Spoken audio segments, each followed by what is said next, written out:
Okay, to first get started on our raspberry crisp, we're going to first need a couple of ingredients, including some raspberries, maple syrup, shredded coconut oil, cornstarch, baking powder, some sugar, almond flour.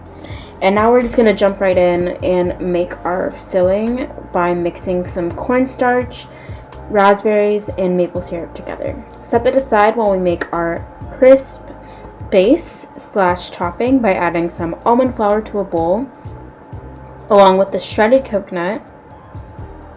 We're going to be adding the exact measurements below, so don't worry about that now. And then we're also going to add in the baking powder here, some salt, and then maple syrup.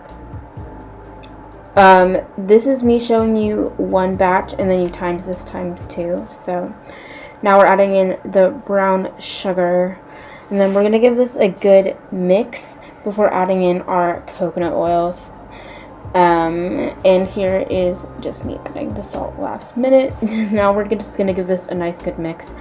And I just added the coconut oil melted. You can also add it solid, but for me the coconut oil melted helped it bind better, so I would suggest just maybe microwaving your coconut oil before adding it to the bowl, just to help your baking process. Okay, so once I add in all of my coconut oil, now I'm giving it a good mix until it forms more of a crumbly cluster texture.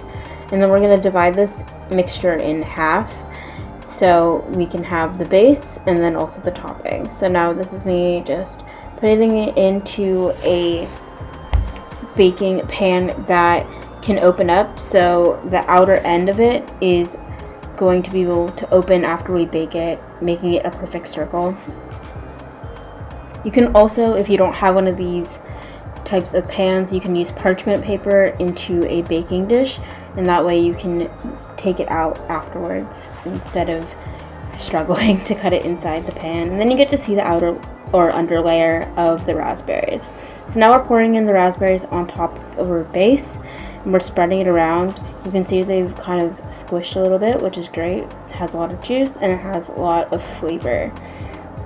Okay, so once that's evenly spread, now we're adding our second half of the crumble base on top, and we're just going to evenly spread this all over, make sure it's pressed down. And we're going to pop it into the oven at 350 degrees Fahrenheit.